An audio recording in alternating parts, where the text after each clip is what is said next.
Greetings and bienvenue, Midnight Crew. Thank you for returning to this broadcast.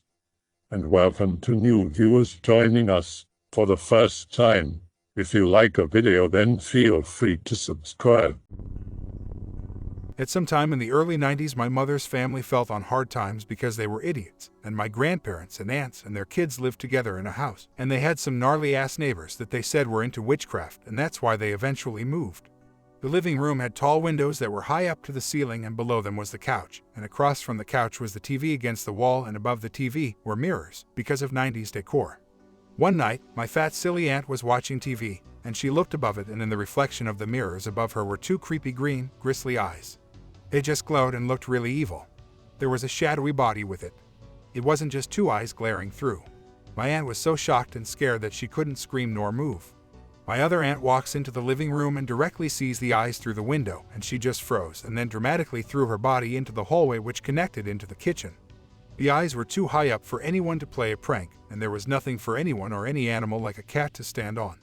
Did the witchy neighbors summon a Wendigo to scare them? This took place in a suburb outside of La called Pico Rivera, which has a reputation for a number of sightings, and even Compton has a famous sighting of the dog with a woman's face, so the scary paranormal Wendigo stories don't just happen out in the wilderness. Here's a Bruja story from my friend who lived in Mexico for many years. Grandpa lived in a rural area of Durango. Friend was originally from Mexico, but he and his brother were at their grandparents' house, sleeping. Around 3 a.m. they wake up to strange noises. Bedroom window breaks open to the dark void of the desert night. Woman in red cloak begins climbing through. Grabs his brother. They begin to scream. Grandparents run into room. Grandma shouts while holding a cross. Grandpa was a former Navy man. Shoots at the witch 3 times. 2 shots land, 1 misses. It begins to scream extremely loud. Almost sounds like Godzilla. Ungodly, MP3. Bleeds all over the floor as it climbs back out the window. Kids are sent home. Apparently the grandparents had an encounter with Brujas before. I want to think this was some regular thing for them. Sadly, McSibro's grandparents died many years before I heard this story. However, when he would return to visit, he always saw the bullet hole, so he knew he didn't dream it. Be my grandma. Have a nice backyard with a garden and an apple tree that has not been doing good for the past year or so. Walking around the backyard. One day finds a few chicken bones around the apple tree. Few days later. Finds a few broken chicken eggs and one still intact. Nobody has chickens in the whole town, so can't be laid by one. Gets worried, says she's heard stories of black magic being done with such stuff. Tell her to chill, probably some kids throwing thrash around. Fast forward 1 month. Finds a bone wrapped in red cord hanging from the apple tree. Freaks out, says she sees dead people welcoming her in her dreams. According to her, that's a sign of big trouble upon somebody. Says she dreamt the same shortly before Grandpa died. Starts feeling sick on daily basis. Doctor's appointment. MPEG. The feel when diagnosed with breast cancer. Fast forward 6 months, still recovering. Winter. PNG. One day finds a few more eggshells in the backyard. Few days later falls and breaks her arm. Seriously freaks out, decides she will seek some help. Goes to some old gypsy woman in the other end of the country. Known as some sort of a healer/fortune teller. Grandma describes the findings and happenings in the past year. Gypsy pulls out a pen and a paper and draws an exact map of Grandma's house and backyard. Pinpoints the exact location of the tree. Says the tree is cursed because somebody has been watering it with dead water. The water used to clean dead bodies during night. Says some evildoer is trying to make ill upon her.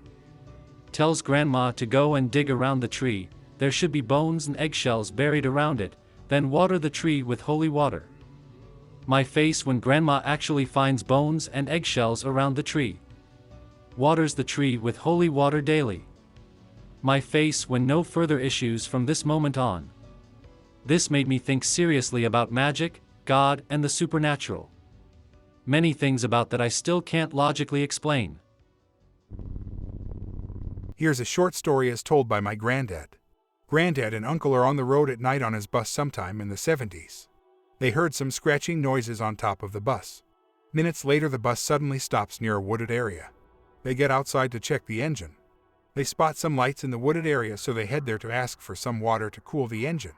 After some minutes walking, they reach the source of the lights. It's just an old cabin. They take a look at the window to see if the inhabitants are still awake. Two very old ladies are sitting on a table. There's lots of blood on it. At this point, they're terrified but continue spying on them. The old ladies take off their coats. Their bodies have parts of different animals. I don't remember all the animals, but I remember my grandfather telling me the old ladies had owl feet. The ladies start detaching their animal limbs. The ladies stare at the window and start screaming like crazy when they spot my uncle and my grandfather. Granddad and Uncle run back to the bus without looking back, but they can hear them screaming and chasing them. They get to the bus, but the engine won't start. After some tries, the bus is finally running and they get away from there at full speed. In the early 50s, when my grandfather was a kid, he had contact with a witch. He and his family lived in the countryside in a family with, I think, 5 brothers. One night he was sleeping with his brothers. They slept in the same room, and then he started to hear footsteps on the roof. Then when he looked to his side, he saw a witch drinking the blood of his brother.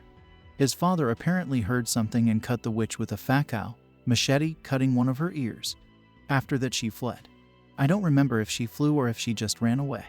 The next day, they decided to go to the city to sell their farm products and saw a very old woman with bandages in one of her ears. He assumed that this was the witch that tried to attack them. Old story, I don't remember everything clearly.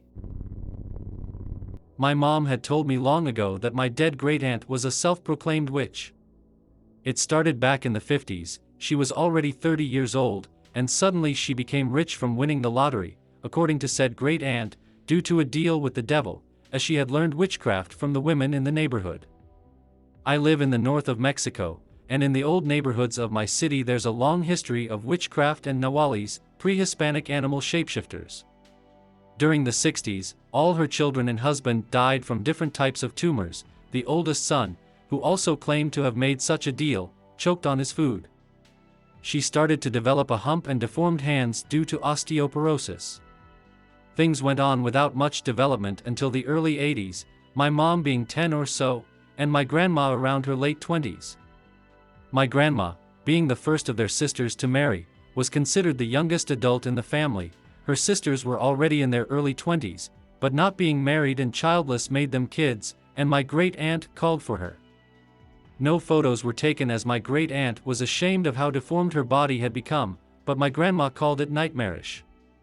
To her surprise, at her aunt's, not only her, but a shaman waited as well. The shaman made some ritual my grandma didn't understand, then gave my grandma a silver ring and told her not to take it off. After that, Grandma went back home and that was it.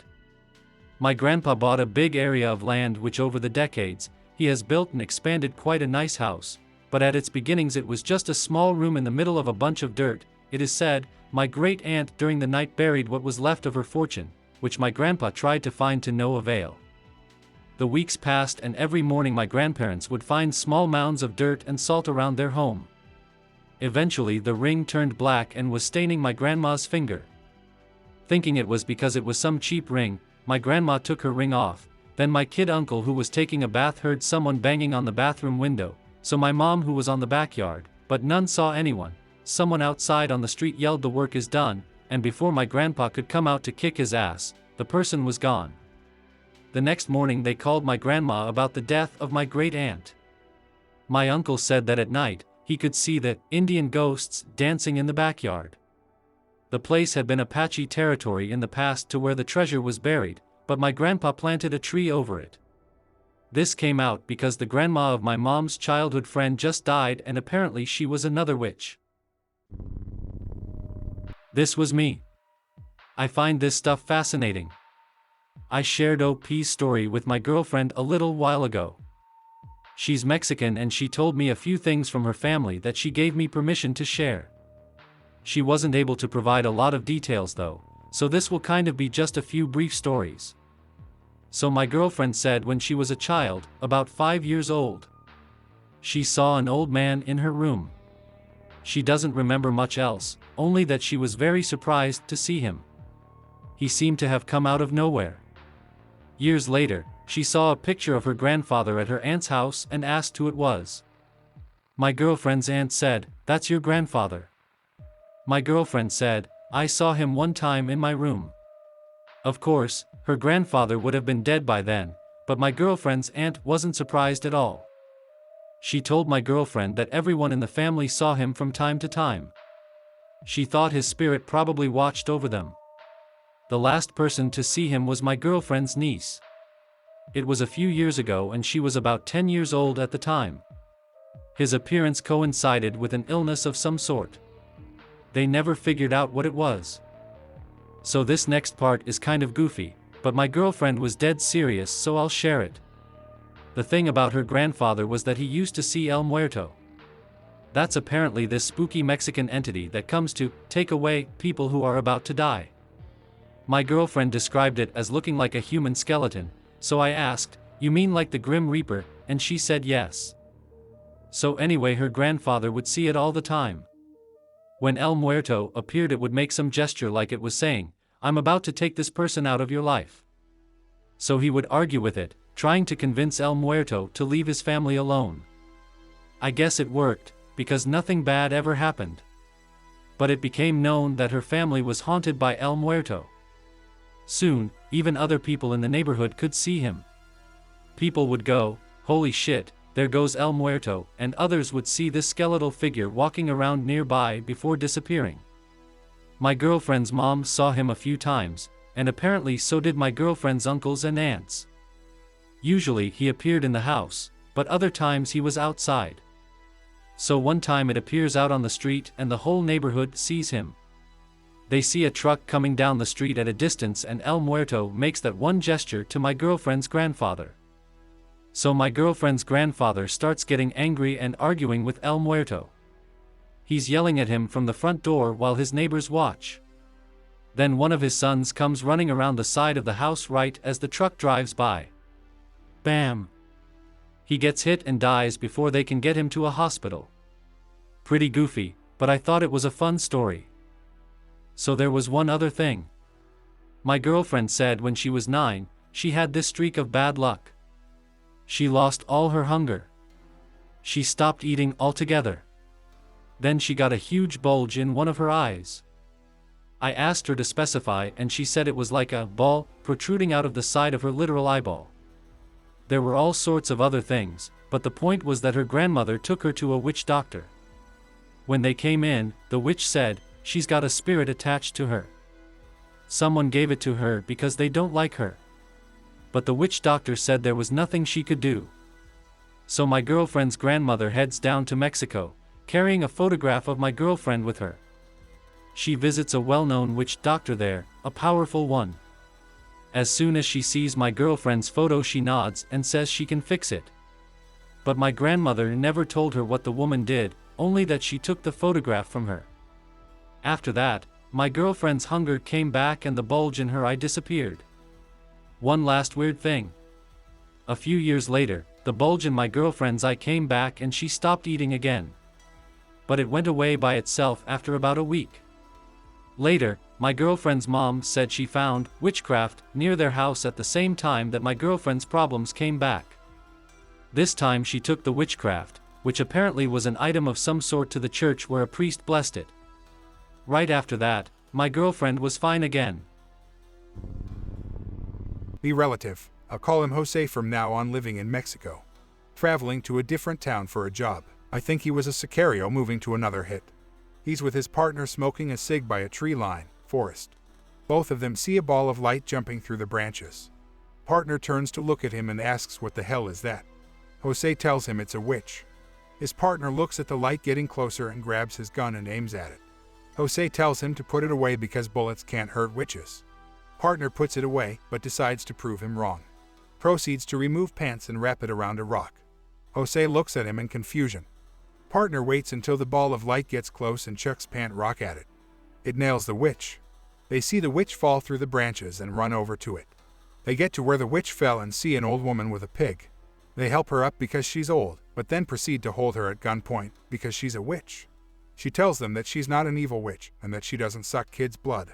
Mexican witches suck kids' blood, by the way, and that the pig is from a town far away. They both think about it and decide to let her go. She thanks them and invites them to a witch's Sabbath. They accept the invitation and send her on her way with her pig. They GTFO of the town and don't go to the Sabbath. I hope that you enjoyed tonight's broadcast. If you enjoyed tonight's story, then please subscribe to the channel as more green texts will appear daily.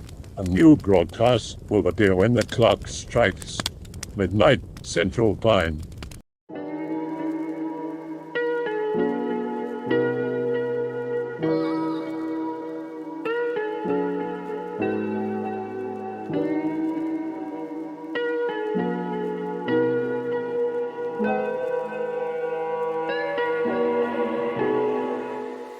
Remember to check out the Odyssey page in the description for a second archive of the channel's videos.